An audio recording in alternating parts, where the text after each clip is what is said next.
Hayırlı Ramazanlar. Rabbim Ramazanınızı bereketten, saadetten, keyiften geçirsin. Dediğimiz ki her gün iftardan sonra sizler de olacağız. Timol'da sizleri bekleriz. Soru bizden, sual sizden. Gelin bizimle kalın. Timol'da bakalım kimler geldi bizimle yarışı. La Timol'a var. Bineri emebin. Sıla. زور سپاس سلامت بیا Am katet baş. خوش بیا خو سلامت بیا خو سپاس İmro hatite Timol. بالتأكيد تيمول أجواء تيمول وأسعار تيمول شلونه؟ بالتأكيد من یەکێکم لەوانی زۆر جار هەموو هەفتەیەک دوو هەفتە جارێک دێم لە تیمۆل بازاڕیەکەم بازارێکی زۆر باش شارزانە لە چاو بازارەکانی تر زۆر سیارەکانی گونجاوە أي باشا رمضان شلونه بلاقيه؟ زۆر باشە لەخوا بەزیاد بێ ئیمساڵ ڕەمەزانێکی زۆر باش بوو لەخوا بەزیاد لخواب زاد برسارد لي بكم؟ ئامادەم بيشو برسارد لي بكم؟ شين بيش كشكي؟ هیچ ناتوانم پێشکەشکەم قراني اشتي ڕەمەزانە نەگۆرە بە هیچ شێوە گۆرانی نازانم برساركم الله ورج چند داني هيا؟ ئینیتیانە ئاسانکاری بالله آسان كاري تيايا آسان كاري الله چلو چوار چلو دو چل باچل بێت بداخوا سەلامت بیا فاصلة كين بخير یاخوا سەلامت فاصلة باشن ڕێزی فاصلة رمضان شلونه بلاقيه؟ ڕەمەزان بەرەکەتە خواب زاد يمرو هاتونا تتيمول بەڵێ خەکانی تیمۆڵ چۆنە بەلای ئێوەیە وڵایی خۆمەوە دوم جار سەردانیەکەم لە تەختەقەوات مێسار بۆ ئێرە هاتمە بگەڕێمەوە بەخێر بێن سەر چاو باشە پرسیار لێ بکەم فەرموو ئەڵێ ورد چەند دانی هەیە ورد چەند دانی چەند دانی هەیە ناسانە ئاسانکاریت بۆ بکەم ئاسانکاری چل و چوار چل و دوو چل چلو دوو ئافرین دەستخۆش سپاس سپاس لە دیارە تایبەت لە تیمۆڵەوە بۆ ئێوەی بەڕێز فەرموو ئەم کارتەش لە 150 داشکانێ چ کاتێ بتوانن بێنە ئێرە ئەتوانن بازاری بکەن دەستەکان بێجگە لەم دیارێکشی تایبەت لە تیمۆڵەوە سارێکی زۆر جوان ئینشەڵڵا بۆ جەژنە ئینەکەین بەڵام ئەبێ ناوتان بنووسین بکەینە ناو تیرە پشکەوە دەستا خۆش بێ سپاس بەخێر دەستا خۆش سپاس باشێ باش دادا سپاس دەکەم ئیمڕاتیتە تیمۆڵ بەڵێ تیمۆڵ نرخەکانی چۆنە بەلای ئێوە ئەی باشە نرخەکانی زۆر گونجاوە گونجاوە بەعام باش بە شێوەیەکی گشتی ئەی ڕەمەزان چۆنە بەلای ئێوە ڕەمەزانێکی خۆشە لەخوا بە زیاد بێ نە سارد و نەگەرمی جۆگەی خۆشە فێنکە لەخوا بەزاد بێ ئەی باشە پرسیار لێ بکەم فەرموو پرسیارمان ئەڵێ گەورەترین پرد لە جیهاندا لەکوێیە اختیارتان نییە بەڵێ ئاسان کاریت بۆ بکەم بە ئەڵێ فەڕەنسا تورکیا ئەڵمانیا گەورەترین پرد لە جیهاندا شۆشە بوو فەڕەنسا و فەڕەنسا تورکیا ئەڵمانیا فەڕەنسا تورکیا ئەڵمانیا با فەڕەنسا بێ دڵنیای وەڵی دڵنیانیم بەس باوە بێ بۆ نایگۆڕی نایگۆڕم بەداخەوە دەست خۆش بە چاوەکەم سەر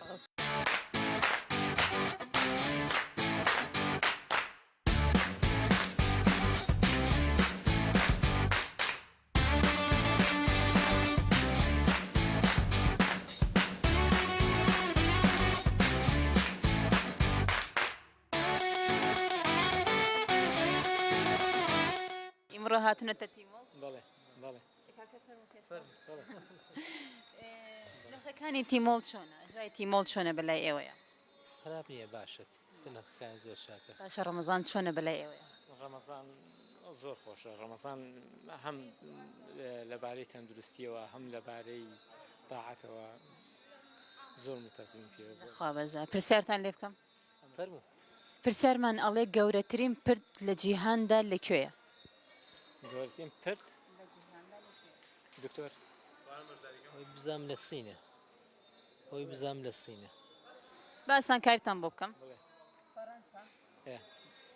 تورکیا ئەڵمانیا فەڕەنسا بەڵێ ئەڵمانیا فەڕەنسا و ترکیە ئەڵمانیا فەڕەنسا تورکیا تورکیە دەست خۆش ئافرین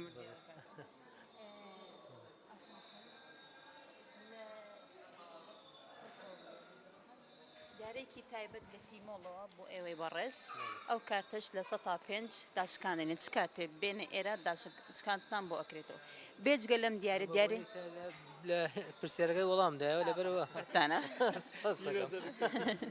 بێجگە لەوەش دیارێکی زۆر گەورە ناوتانە چێت ناو تریپشکەوە ئینشەڵڵا بۆ ڕۆژی جەژنە بەشکم بە ێوەش دەرەچی شەڵ سپاس دەکەم بەخێر بن بە هیوای بە پێشکەوتی سلام علیکم أبلة عليكم السلام رحم حياتك خير رمضانlar حياتك بخير للجميع حياتك siz de xeyir sağ olun bugün gelip siz Timoğlu'na bakıram اه والله اشتهي هالشيء بازار لغيدر الحمد لله Timoğlu'nun esarı ne cadı Yavuz'da والله ايد الحمد لله ايش تستانر بازارda da bazı gün kakar bazı gün yok yani bahadı ucuzdu doğru üstüne elhamdülillah peki Ramazan nece geçir Yavuz'da elf elhamdülillah bu Ramazan'ın ödeyem bilmiyorum bu oğlanlar işten geldi vakile biraz yorgundular peki ondan ayrı bu Ramazan öbür Ramazanlardan hiç fark etsiz والله işte il be il fark eder tabii bir il kez seherine düşüp elhamdülillah iyiydi hamdolsun ha bas gider Ramazan yani sıcağıydı hamdolsun hamdolsun içmek çok hamdolsun Allah'ın eyvallah çok şükür Allah fakirlerden etsin.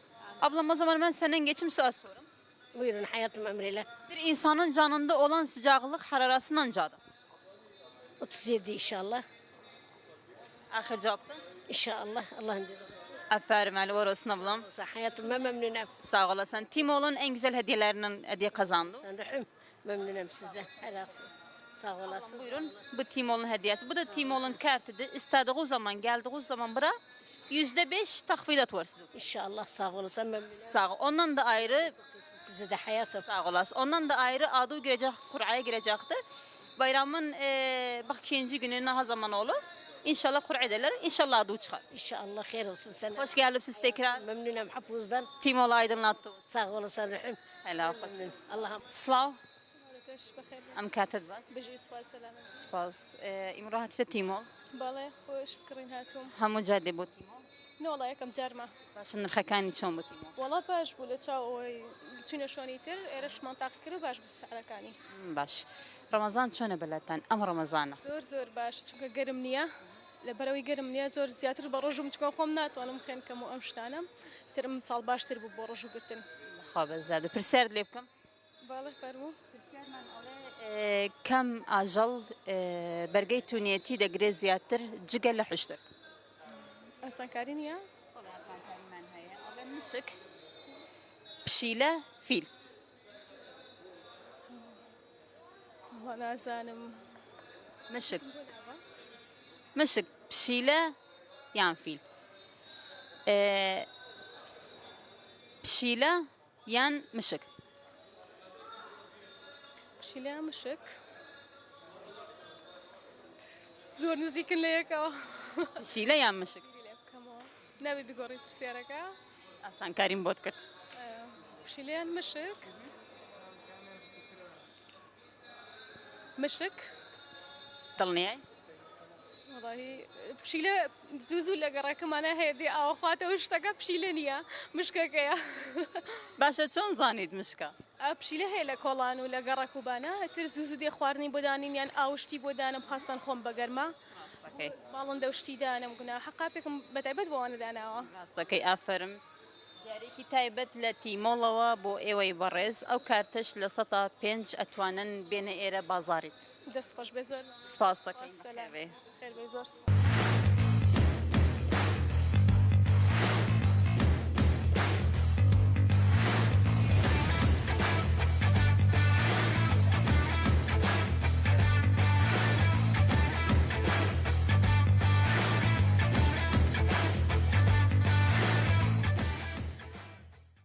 ئیمڕۆ هاتیتە تیمۆڵ بەڵێ تیمۆڵ چۆنە بەلای ئێوە وڵی زۆر باشە نرخەکانی چۆنە وڵی باشە تقریبن بازار گران بۆ بەس ئێرە لە شوێنەکان تکە تقریبن باشترە هەموو وایە. شتێکی بێ ئاسانە ئەومش وایە ڕاستەکەی ئەی ڕەمەزان چۆنە بەلاتان لەخوا بەزە بێن ساڵ باشە گەرماوت شزم نییە لەخوا بەزە لەخوا بەزە پرسیارت لێ بکەم فەرمو ئەڵێ گەورەترین دەریا لە جیهاندا ناوی چییە دەریای هێمن دەریای ئەتلەس دەریای جنوبی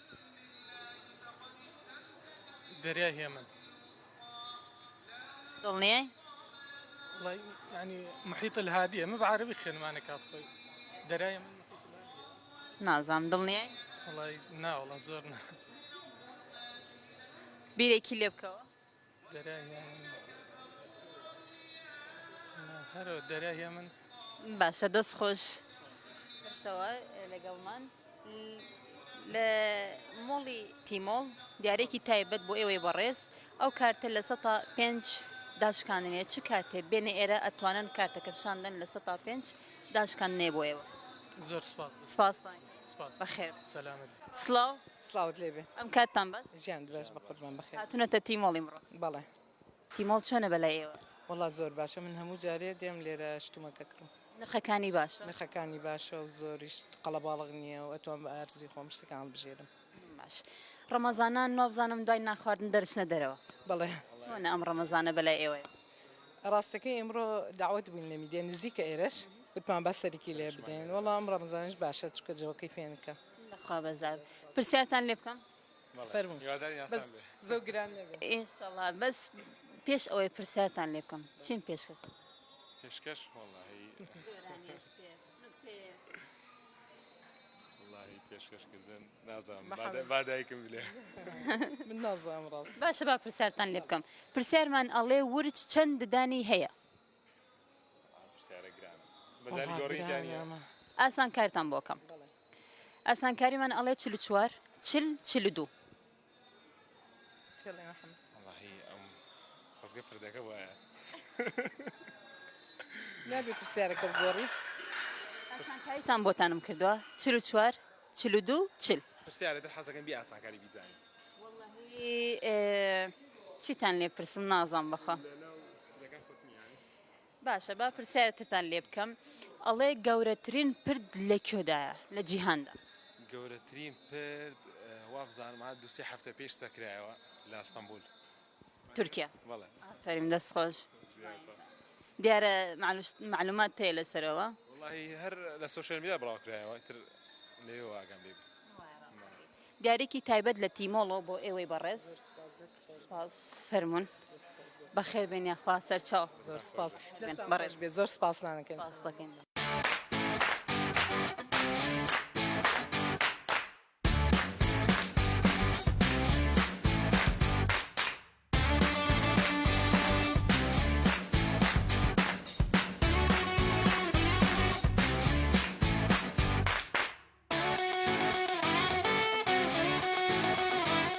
Bu bölümün de böylece sonuna geldim. Dediğim tek ki her gün iftardan sonra sizler de olacağız. Gelin buraya bizimle yarışın.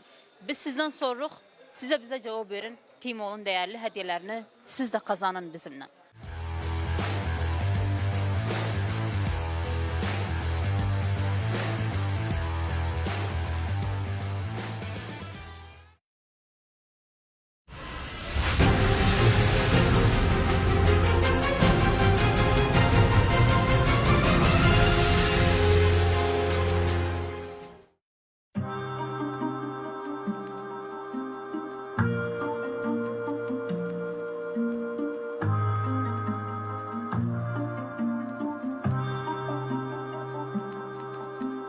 ئەمشەو لە پەنجەرەکەوە دەستم دەرهێنا بۆ ناو تەمیزبین باخچەکە ماندوو ڕاکشە